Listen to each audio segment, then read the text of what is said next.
दोस्तों, दिनाक्षी short hand में आपका स्वागत है।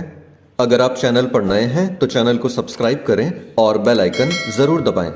इस डिक्टेशन की एडवांस आउटलाइंस और वाक्यांश आप हमारे पेड बैच से प्राप्त कर सकते हैं।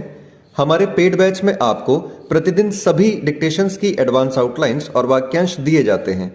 इसके अलावा कुछ ऐसी डिक्टेशंस जो केवल पेड मेंबर्स को ही प्राप्त होती हैं।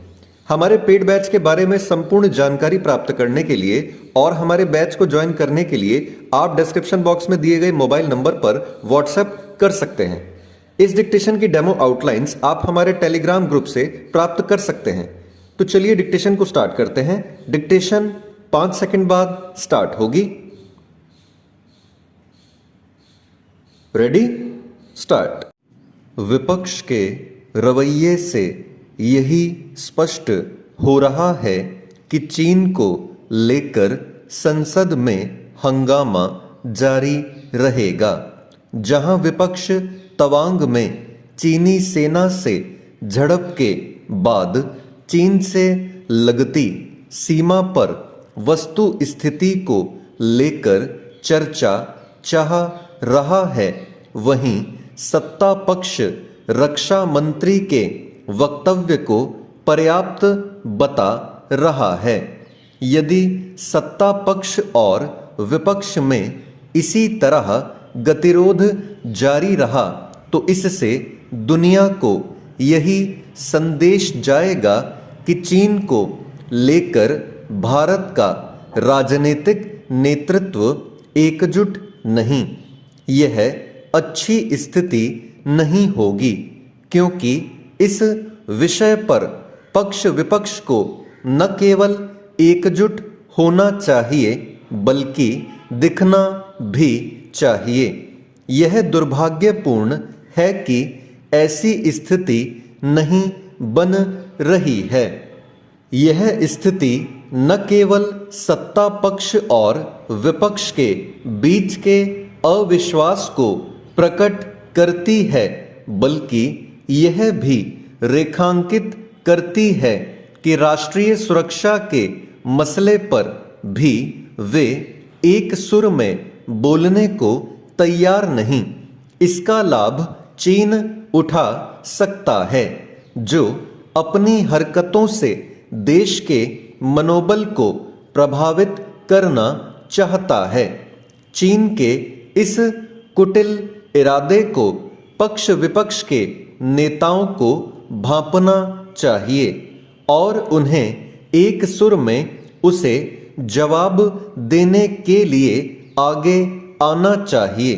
राजनीतिक दलों को इसकी भी अनदेखी नहीं करनी चाहिए कि चीन के मामले में उनके मतभेदों का लाभ उठाने वालों में वैश्विक मीडिया का भी एक हिस्सा है। वह तवांग की घटना को मनचाहे तरीके से और तथ्यों को तोड़ मरोड़ कर पेश करने में लगा हुआ है। इससे खराब बात और कोई नहीं हो सकती कि हमारे राजनीतिक दल दलगत राजनीति के फेर में संसद के भीतर अथवा बाहर ऐसा कुछ करें जिससे चीन को उस असहज स्थिति से बाहर आने का अवसर मिले जिसका सामना उसे तवांग में हमारे सैनिकों के पराक्रम के चलते करना पड़ा, जब चीनी सैनिकों की एक बार फिर पिटाई हुई और उससे कुछ कहते नहीं बना। तब राहुल गांधी का यह कहना समझ नहीं आया कि अरुणाचल में हमारे सैनिक पिट रहे हैं। आखिर मोदी सरकार को कोसने के चक्कर में उन्होंने सेना का अनादर क्यों किया? तवांग की घटना के बाद पक्ष विपक्ष के राजनीतिक दलों के बीच जारी आरोप प्रत्यारोप कुल मिलाकर चीन को सहज होने का अवसर प्रदान कर रहा है। इससे हर हाल में बचा जाना चाहिए, क्योंकि इस समय आवश्यकता इसकी है कि चीन के साथ विश्व समुदाय को यह संदेश दिया जाए कि चीनी सेना की अतिक्रमणकारी हरकतों का सामना करने के लिए भारत राजनीतिक रूप से भी एकजुट है। एकजुटता का यह संदेश तभी जाएगा जब चीन से निपटने के मामले में हमारे राजनीतिक दलों में आम सहमति नजर आएगी।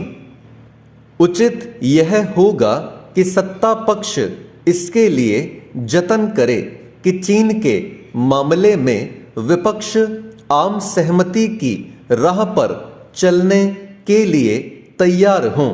यह दोनों पक्षों में संवाद से ही संभव होगा। चेंज। बिहार के सारण में जहरीली शराब से 70 से अधिक लोगों की मृत्यु हो चुकी है। इससे स्पष्ट है कि प्रशासन अवैध रूप से किए जा रहे शराब के निर्माण पर रोक लगाने में विफल रहा है। शराबबंदी की पहल ने बिहार को निश्चित रूप से एक नई दिशा दी। लोगों के जीवन स्तर पर इसका सकारात्मक प्रभाव ही नहीं पड़ा, बल्कि इसे व्यापक जन समर्थन भी मिला। लेकिन माफिया और उसे संरक्षण देने वाले इस राह में सबसे बड़ा रोड़ा बन रहे हैं। ऐसे तत्वों पर कड़ी कार्रवाई की आवश्यकता है। समाज को भी आगे आना होगा, अन्यथा इस तरह की घटनाओं पर रोक नहीं लग सकेगी। शराब माफिया के विरुद्ध सरकार ने कड़ी कार्रवाई भी की है। बिहार में शराब खपाने वाले तस्करों की दूसरे राज्यों से भी गिरफ्तारी की गई है। इसमें लिप्त सरकारी कर्मियों पर भी गाज गिरी है, पर अब इससे भी कड़ी कार्रवाई करनी होगी।